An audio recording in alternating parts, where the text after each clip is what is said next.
Penang மாநிலம் கிடாவுக்கே சொந்தம் என வெடித்துள்ள சர்ச்சை நேற்று மக்களவையிலும் எதிரொலித்தது. பினாங்கு மாநிலம் கிடா சுல்தானின் சொத்தாக இருக்க வேண்டும் என்பது பின்பற்றப்படவில்லை. எனவே பினாங்கின் வரலாறு மறுபரிசீலனை செய்யப்பட வேண்டும் என கூறி பிரிகத்தான் நேஷனல் நாடாளுமன்ற உறுப்பினர் தர்மீசி சுலைமான் வாதத்தை தொடக்கி வைத்தார். அதற்கு பதிலளித்த பக்காத்தான் ஹராப்பானைச் சேர்ந்த புக்கிட் கெலுகோர் உறுப்பினர் ராம் கர்பால் சிங், கூட்டரசு அரசியலமைப்பு சட்டம் அனைத்து மாநிலங்களையும், குறிப்பாக பினாங்கை தனி மாநிலமாகவும் அதன் உரிமையை உறுதிப்படுத்துகிறது என்றார்.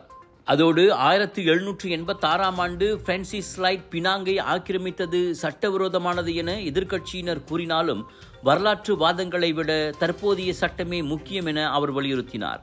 அதை ஆமோதித்த ஜிலுத்தோங் நாடாளுமன்ற உறுப்பினர் RSN ராயர், பினாங்கு கூட்டரசு மலேசியாவின் ஒரு பகுதியாகும். எனவே அதன் இறையாண்மைக்கு கிடா உட்பட யாரும் சவால் விட முடியாது என திட்டவட்டமாக கூற விவாதம் அனல் பறந்தது. பினாங்கு மீதான உரிமை தொடர்பில் கிடா அரசு சட்டக்குழுவை அமைத்து வழக்கு தொடர தயாராக இருப்பதாக கிடா மந்திரி பசார் டத்தோ ஸ்ரீ சனுசி நோர் முன்னதாக அறிவித்ததை அடுத்து இந்த விவகாரம் மீண்டும் சர்ச்சையாகியுள்ளது. எனினும் சனுசியின் பேச்சுக்கு நீதிமன்றத்தில் சந்திப்போம் என பதிலளித்துள்ளார் பினாங்கு முதல்வர் சவ் கன் யாவ். New Skechers Aeroburst, running shoes that push the laws of aerodynamics. It all starts with Skechers Hyperburst technology, supercritical foam that gives Aeroburst unbelievable response and propulsion, plus a carbon-infused H-plate that returns more energy. Skechers Aeroburst.